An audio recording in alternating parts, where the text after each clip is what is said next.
በስመ አብ ወወልድ ወመንፈስ ቅዱስ አሐዱ አምላክ አሜን። በአፄ ዳዊት የንግሥና ዘመን የቤተ ክርስቲያን ሊቃውንት ጌታ ኢየሱስ ክርስቶስ በዓለም ፍጻሜ በምድር ላይ ስለሚሆነው ሁሉ አስቀድሞ ለሐዋርያትና ለተከታዮቹ የነገራቸውን ያስተማራቸውን ትምህርቶችና ትንቢቶች ከመጽሐፍ ቅዱስ አውጣጥተው ከነትርጓሜያቸው በአንድ መጽሐፍ ደጎሷቸው። መጽሐፉም በውስጡ ተግሣጽ፣ ምክር፣ ትንቢትና ሥርዓትን አካቶ ይዟል። መጽሐፈ ፍካሬ ኢየሱስ።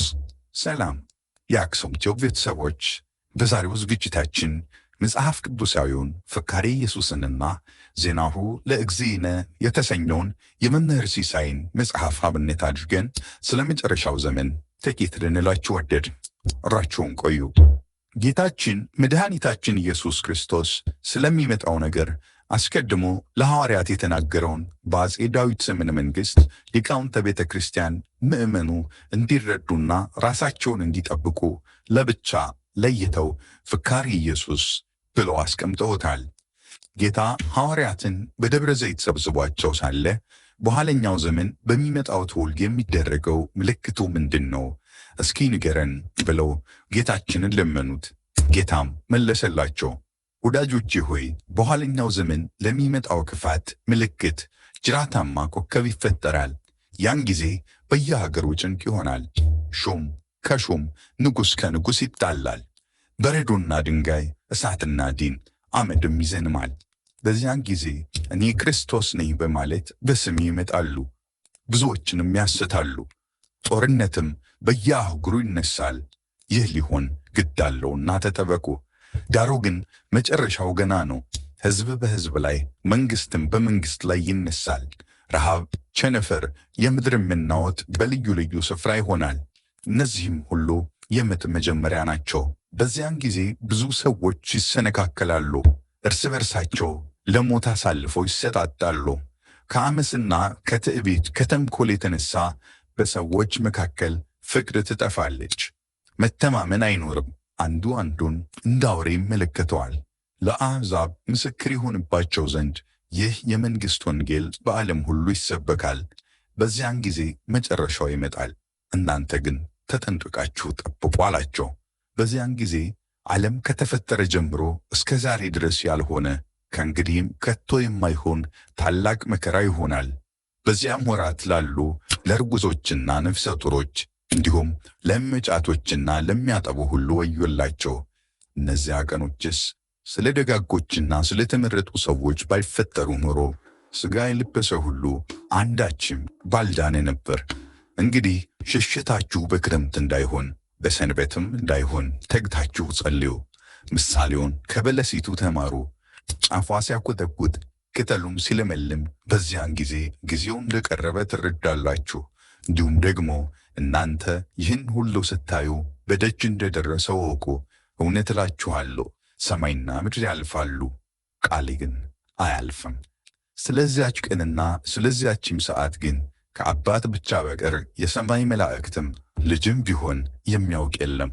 ስለዚህ ነቅታችሁና ተግታችሁ ተዘጋጅታችሁ ተሰናድታችሁ ጠብቁ። ከዚያም ወራት በኋላ ፀሐይ ይጨልማል፣ ጨረቃም ብርሃኗን አትሰጥም፣ ከዋክብትም ከሰማይ ይወድቃሉ፣ የሰማዮች ኃይላት ይናወጣሉ። በዚያም ጊዜ የሰው ልጅ ምልክት በሰማይ ይታያል።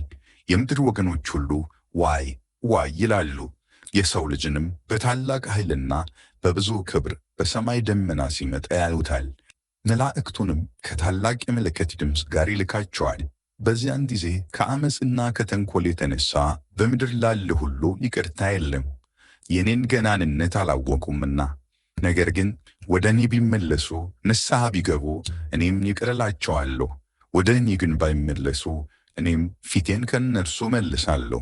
ኤሳው ብኩርናውን ለመብል እንደሸጠ በረከትንም እንዳጣ እነዚያም በመንፈስ ቅዱስ የሰጠኋቸውን ልጅነት በአምልኮተ ጣዖት ይለውጡታልና። በዚያን ጊዜ ሐሜት፣ ትዕቢት፣ ስድብ፣ ራስን መውደድና ማክበር፣ መማለጃ ወይም ጉቦ ተቀብሎ ፍርድ ማጣመም፣ ገንዘብ መቀማት፣ ወንድምን መግደል፣ በሐሰት መመስከር፣ መስረቅ፣ ሐሰት መናገር፣ ድንበር ማፍረስ፣ ወሰን መግፋት፣ አጥር መስበር፣ ቤት መሰርሰር ይበዛል። ወንድምም ወንድሙን በገንዘብ ይለውጣል፣ ፍቅርም ከእነርሱ ይርቃል።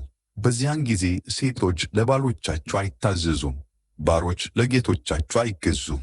ሴቶች በመኳንንት ወንበር ሊቀመጡ ይወዳሉ፣ በወንድ መሳሪያ ያጌጣሉ። እንዲህም ይላሉ፣ ዳኝነት ተቀምጠን ፍርድ እንፍረድ ይላሉ። ሴት የተናገረችው ለባሏ አይጥመውም፣ ባሏ የተናገረውም ለሚስቱ አይጥማትም። የባሏን ፈቃድ አትሠራውም፣ ባሏ ስለ ንብረቱ ይታገሳታል። ፈቃዱን ታደርግ ዘንድ እሺ ብትለው ለጊዜው ደስ ይለዋል፣ እምቢ ብትለውም ስለ ንብረቱ እያዘነ ይኖራል።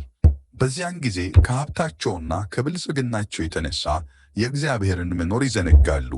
እህላቸውን የሚያደልቡበት ሰፊ ጎተራ ለመስራት ገንዘባቸውንና ወርቃቸውን የሚያከማቹበት ከፍተኛ ሳጥን ለማዘጋጀት ይፋጠናሉ። ነፍሳቸውንም ለብዙ ዘመን የሚያበቃ የደለበ እህል የተከማቸ ወርቅና ገንዘብ አለሽና ከእንግዲህ አርፈሽ ብዪ፣ ጠጪ፣ ደስም ይበልሽ ይሏታል። ነገር ግን ባላሰቡት ጊዜና ሰዓት ሞት ነፍሳቸውን ነጥቆ ይወስዳታል። ያደለቡትና ያከማቹት ሀብት ለማንም ይሆናል። እግዚአብሔርን ያላሰበ በባለጠግነቱም ብዛት የተማመነ ዕድሉ እንዲሁ ይሆናልና። የሰው ሕይወት በገንዘብ ብዛት አይጠበቅም፣ በሀብቱም መደርጀት ዕድሜው አይረዝምም። እናንተ ግን ለሀብት ከመጎምጀትና ከከንቱ ምኞት ተጠበቁ። ለምትበሉትና ለምትጠጡት ወይም ለምትለብሱትና ለምታጌጡት አጥብቃችሁ አትጨነቁ። የሰማይ ወፎችን ተመልከቱ፣ አይዘሩም፣ አያጭዱም፣ ዕቃ ቤት ወይም ጎተራ የላቸውም፣ ምግባቸውን ግን ከእግዚአብሔር ያገኛሉ። እንዲሁም አበባዎችን እዩ፣ አይደክሙም፣ አይፈትሉም። ነገር ግን እላችኋለሁ ጥበበኛውና አስተዋዩ ሰለሞንስ እንኳ በክብሩ ሁሉ ከእነዚህ እንደ አንዲቱ አልለበሰም። እንግዲህ ከሰማይ አሞሮችና ከበረሃ አበባዎች ምን ያህል ብልጫ እንዳላችሁ ከእግዚአብሔርም ዘንድ የቱን ያህል ክብር እንደተሰጣችሁ አስቡ። ከእናንተ መካከል ተጨንቆ ተጠቦ በቁመቱ ላይ አንዲት ስንዝር መጨመር የሚቻለው ማን ነው? እንግዲያውስ ትንሽ ነገር እንኳ ማድረግ የማይቻላችሁ ከሆነ ስለ ሌላው ስለምን ትጨነቃላችሁ? ከዓመት ልብሳችሁ ከዕለት ጉርሳችሁ የሚተርፋችሁን ለነዳያን መጽውቱ። ከሀብታችሁ ቀንሳችሁ ከርስታችሁ ቆርሳችሁ ለበጎ አድራጎት ስጡ። ከዚያ ሌባ በማይሰርቀው ነቀዝ በማያበላሸው ብል በማይበላው ሰማያዊ መዝገብ ይከማችላችኋል። ስለዚህ ተግባር ወገባችሁ የታጠቀ ጆሮአችሁ የነቃ ዓይናችሁ የበራ ይሁን። የሰው ልጅ በማታስቡበት ሰዓት ይመጣልና። በዚያን ጊዜ ምሽት በሆነ ጊዜ ዛሬ ሰማዩ አቅላልቷል፣ ብራ ይሆናል፣ ወይም በምዕራብ በኩል ደመና ሲመጣ ባዩ ጊዜ ዝናብ ይዘንባል፣ እንዲሁም በሰሜን በኩል ነፋስ በነፈሰ ጊዜ በሽታ ይሆናል በማለት የአየሩንና የሰማዩን ጠባይ ለመመርመር ይሞክራሉ። የሰማይን ሥራ የአየርን ጠባይ መርምሮ ማወቅ የሚቻለው ማን ነው? ሥጋውን ከነፍሱ ነፍሱን ከሥጋው ለይቶ መናገር የሚቻለውስ ማን ነው? በዚያን ጊዜ ነገሥታት፣ መኳንንት፣ መሳፍንት፣ የሀገር ሹማምንት ከዚያም በታች ያሉ ሰራዊት በሐሰት የሚምሉ በየዕለቱ ቃላቸውን የሚለዋውጡ ሰዎች ይፈጠራሉ። ጠዋት የተናገሩትን ማታ አይደግሙም። በዚያን ጊዜ ፍቅር የሌላት ባልንጀርነት፣ መተማመን የሌላት ጓደኝነት ትፈጠራለች። ጥል፣ በደል መስራት፣ መቀማት፣ ሐሜት፣ ሐሰት በልባቸው የመላ ሰዎች ይፈጠራሉ። መብልና መጠጥ ባዩ ጊዜ ነፍሳቸውን ለገሃነመ እሳት ይሸጣሉ። እናንተ ግን እንደነሳቸው አትሆኑ። በምትጸልዩበት ጊዜ እንደ ግብዞች በአደባባይ ቆማችሁ አትጸልዩ፣ ነገርም አታብዙ። እነርሱ ነገራቸው ወይም በጸሎታቸው መርዘም እግዚአብሔር የሚሰማቸው ይመስላችኋል። እናንተስ በስውር እንዲህ እያላችሁ ጸልዩ። በሰማያት የምትኖር አባታችን ሆይ ስምህ ይቀደስ፣ መንግሥትህ ትምጣ፣ ፈቃድህ በሰማይ እንደሆነ እንዲሁ በምድር ይሁን። የሚበቃንን የዕለት ምግባችንን ዛሬ ስጠን። በደላችንን ይቅር በለን የበደሉንን ይቅር እንል ዘንድ የይቅርታ መንፈስህን ስጠን። ወደ ፈተናም አታግባን ከክፉ አድነን እንጂ መንግሥት ያንተ ነውና ኃይልም ምስጋናም ለዘላለሙ አሜን።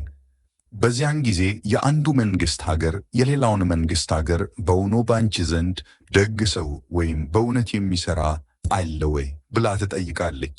እሷም የለም ትላለች። በዚያን ሰዓት ከመከራውና ከስቃዩ የተነሳ ሰው ሞትን ይመኛል። ከባህር ቢጠልቅ ከገደል ቢገባ ሞትን ግን አያገኝም። አበያና ባለሙያ በሬዎች ይጠምዳሉ፣ የሚስበውን ይገርፉታል፣ አበያውን ይተውታል። በሬ የተባለ በሬ አይደለም ሰው ነው እንጂ። ዋስ ይከፍላል፣ ባለዕዳ ያመልጣል፣ የሚይዘውም የለም። ብሉን የሚሉ ጣፋጭ ፍሬዎች ወይንና ትርንጎ ይፈጠራሉ፣ ይናቃሉ እንጂ የሚበላቸው የለም። እሬት መራራ ይባላሉ። ወይንና ትርንጎ የተባሉት ወይንና ትርንጎ አይደሉ፣ መጻሕፍትና ሊቃውንት መምህራን ናቸው እንጂ። ሲመክሩ ሲያስተምሩ ይንቋቸዋል እንጂ አይሰሟቸውም። በዚያን ጊዜ